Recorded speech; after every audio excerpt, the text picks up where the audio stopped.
بسم الله الرحمن الرحيم dhegeystayaasha qiimaha qayaalo halkan waxa ka hadlaysa waa dagaal news oo waraysi maanta ka soo qaadaysa gabadh aliya oo taariikhdana laga yaqaano in alladii boqore ibrah alladii salaam alaykum wa alaykum assalam wa anigo ifrah alladii boqora waxayna la hadlaysa wa alaykum assalam oo ibrah waan ku salaamay dagaal news ayaa ku waraysanaysa waan ku soo dhaweynaynaa waxaan aad inaan kaaga waraysanaa in muddo doonaynay booqashadii aad ku tagtay waddankeena oo Djibouti bal wixii dhibaato iyo xaqdarada halka ka dhacaysay dadkeena lagu sameeyay adigana ku soo saameysay bal waxaan dadka dhageystayaasha dagaal news inaad bal warbixin ka siiso markaad gashay la soo baxaysay sida dib lagu sameeyay ama xaqdarada dawladda Djibouti ciidankeedu ay sameeyaan والشعب جوجورن. بسم الله الرحمن الرحيم. هرتو وسلامنت هاي الدجال نيوز آد بان وما حنقينا ما شاء الله سيدا فرعون أي ميل والبوت وقتو أي دولم كمان تجلوتي يلا أي وجه الله يسوع آد بان وفرح سنة هاي إن تكله وحويا جبوتي دبات حوغلي أيا أمضى غير جبوتي شعبي رنتا هايستها تكله بعنون نقول دقائقين أنيجا أو هدان إسكور رمو إفراح لدي بقراء أو قبل غير جبوتي أو كل دلتي جبوتي أو كل دقنتي هدان أنيجا أوني إنتي إسلام مرتي أنكشيكيو والله وقصة عجيب لي هل كان انكبحي سنة كي إن جت تجي بشي ديسمبر بان هل كان كدوفة جبوتي بان تجي جبوتي مركان تجي أربور كان كدا دعي واحد باتا إلى ما كل من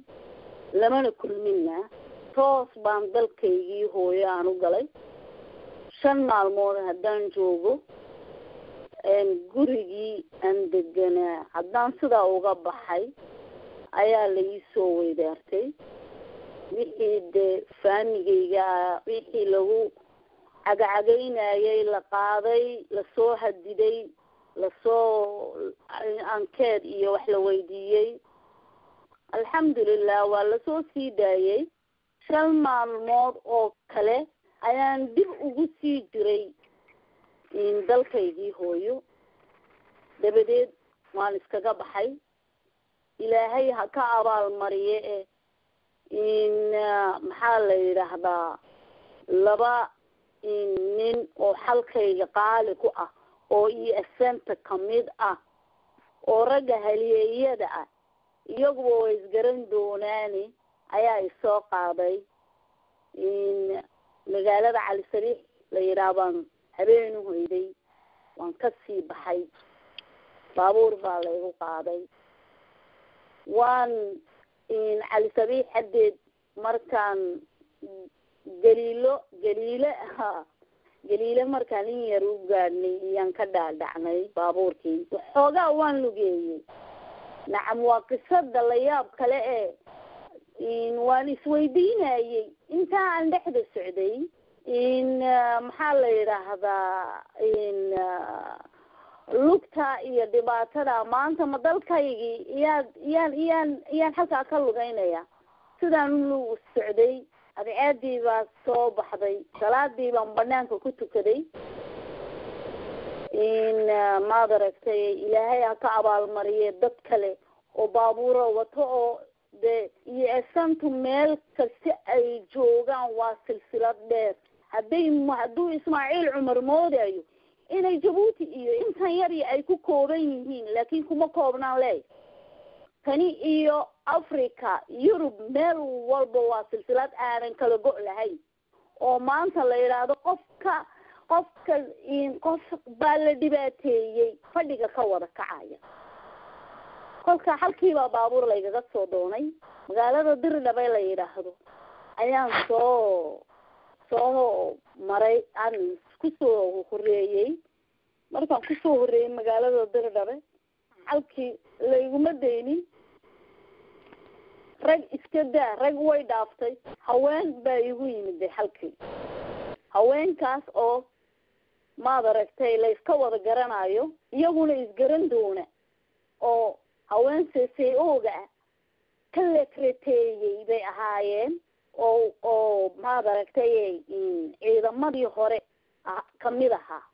kuwii baa halkii igu yimiday kuwii baa adu dhan walba halkii wiilkii aan kolka gurigiisa joogay dhan walba telefoon iyo kolba koonana loo soo joogsadiyo adu sidaday maaganaayeen bay ilaahay uu iga indha qabtay waan ka soo baxay magaaladii Jabuuti baan dib ugu soo noqday sare baan u soo dhaafi kari waayay Jabuuti baan ka soo noqday magaalada aeroportka ayaan toos u imiday marka hadii la moodayo dadka Jabuuti jooga gari nin walba waxa la mucaaradnimadu dadku waa wada mucaarad waa la cabsanayaa mooyaane dadka oo dhan waxaan ku hubaa inay mucaarad yihiin marka dadku waayahay Ibrahim marka sida u eegtay dadka wadanka Jabuuti jooga boqolkiiba imisaad mucaarad ku tilmaamay dadku waxay ka baqayaan oo koranka laga gooyo biyaha laga gooyo mishaarkoogii dadku wadanka u dhasheen isla markii isagoo Jabuuti ku dhalan ayuu dadkii saa u galaya warqadu qaatay wadani buu noqday haba saatee maanta xaqdarada intaa leeg waa xamash waa Itoobiya ku dhashay Itoobiya wax ku bartay isagoo weyn buu yimid dhulka adeerkiin baa u dhibay rageynimada kartiya cilmiga ku soo galayna shaqada ma jirin maanta markaa dadkii u dhashay oo adigu kamid ahay oo aabbaha waa hooyo halgamaya taariikhdiisana la yaqaano oo maanta sidaa ini galayo maxaad u malaynaysaa bal جزاك الله خير horta maad aragtay waa run dad reer Jabuuti aan nahay dadka mucaaradka haddaan ku qiyaaso waa 90% dadku qof kasta oo haweena oday wiil gabadh marka la kulantid ilaa caruurta marka la kulantid nin walba waa isbedel doon laakiin muxuu samaynayaa Ismaaciil Cumar quuta daruuriga iyo bilaadanka kaga horeeya ilaaha caadilka ee umada abuurtay waad aragtay gaal iyo islaam baa adduunyada ku nool ka gaalka ilaahay ma uu odhanin ima uu rumaynine bal arsaaqada ka qaad ma uu odhanin ilaahay waqti unbuu la sugaa bilaadankiisa kolka Ismaaciil Cumar may rumayn weyday koraanta biyaha gurigaagiiba qiyaasi ku dhacday lagu leeyahay gurigaagiiba qiyaasi ku dhacday shaqadii waan ka fariisiyay waa aniga uun haday itaabato c'est pas un problème aniga uun gaar haday igu noqoto faamigii baa la daba galaya ayaa la sii dhashay ayay u dhaxday ayaa halkaaba haddana laga sii bilaabaya ma ogtahay hadduu intaa uun ku joogsanayo dhibba ma ahaateen de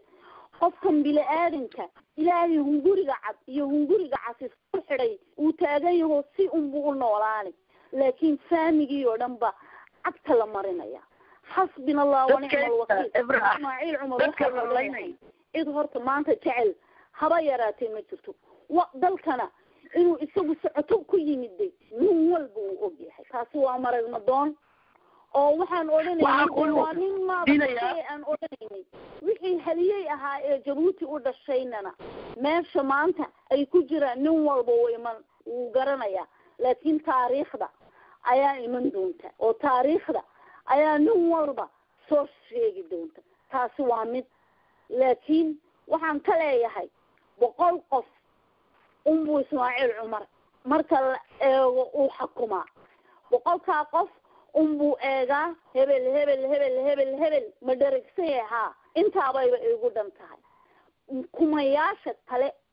ee geetooga belbelo ku nool belbelo waa geetoo maanta ku nool waxba kama jirin diyaarad buu kusii dul maraa diyaarad buu kusoo dul maraa waa laga jiriricoodaa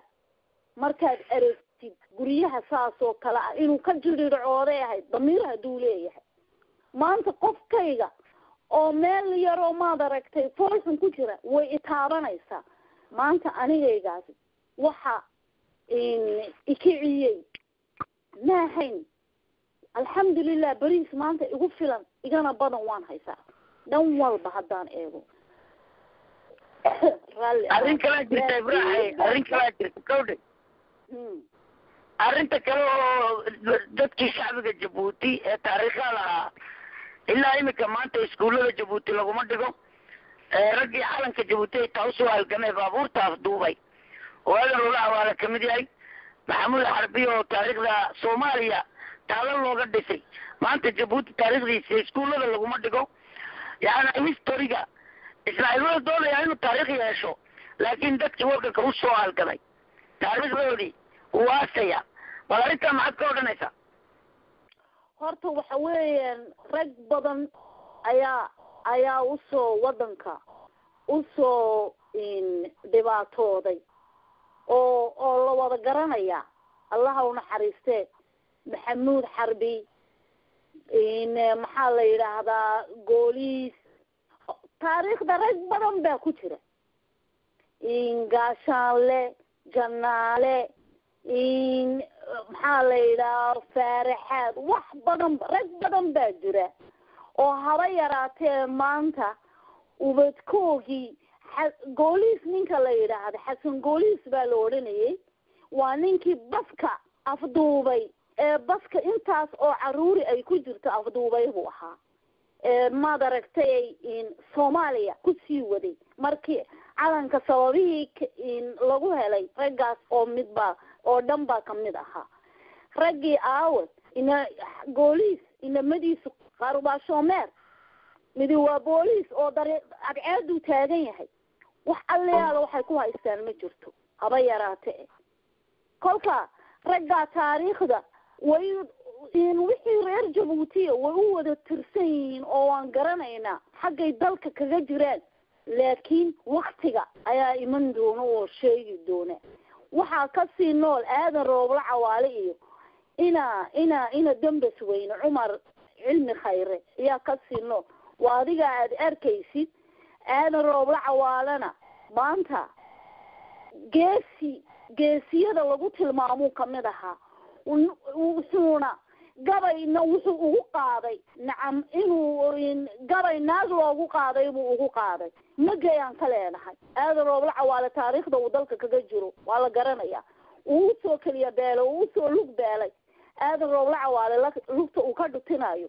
nin walba uu garanaya geesinimadiisa isagoo inan yara ayuu naftiisa huray uu soomaaliya u baxay isagoo intuu canjeerada ka cunaya etoobiya kama uu cunaynin deeskani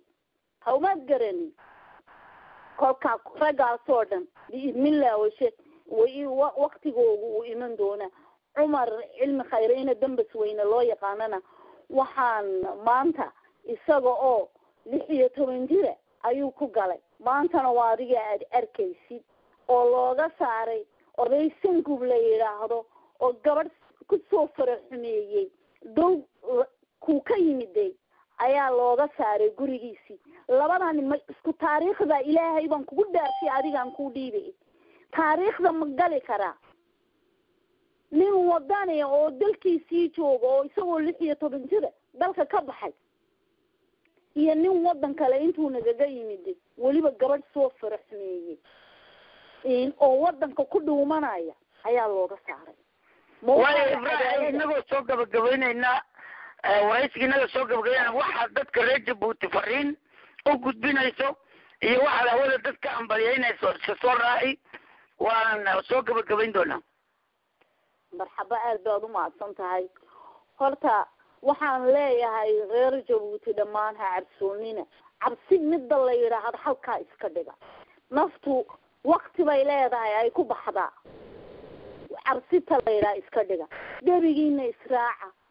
in banaanbaxa ha kala joojinina maaha dhowr xaafadood in laga kala banaanbaxo iyaan reer Jabuuti oran lahaa ragga iyaga mas'uuliyiinta ee qaaligana waxaan ka leeyahay in halkan hal daama waa inaad inaguna la timaadiin ragga mas'uuliyiintana intaasaan kale waxaan soo salaamayaa culimada sharafta leh ee teelka maanta nagaga jirana salaan qaaliya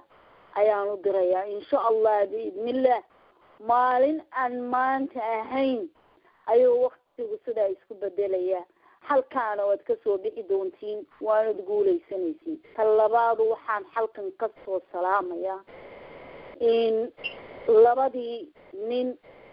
ee iga soo saaray magaalada jamhuuriyadda Jabuuti way isgaranayaan iyaguba oo xildhibaano ka ah EFM tabay xildhibaano ka yihiin oo qaali igu ah labada wiil waan soo salaamayaa wiilkii kale ee Ethiopia igu hayayna oo qaali igu ah waayo ninka ku magan galiyay dadka uu kaaga soocan yahay marka ragaana waan soo salaamayaa dhammaan inta maqlaysa iyo inta magacayga iyo muuqaygaba garanaysana waan salaamayaa aad baan waayay dhegeystayaasheeda qiimaha ayaa Ibrahim Nadiif Boqorre ayaan halkaa waraysiga aan ka qaadaynay oo kula xidhiidhnay khadka telefoonka anigoo Cumar Awaal Ibrahim oo jooga Canada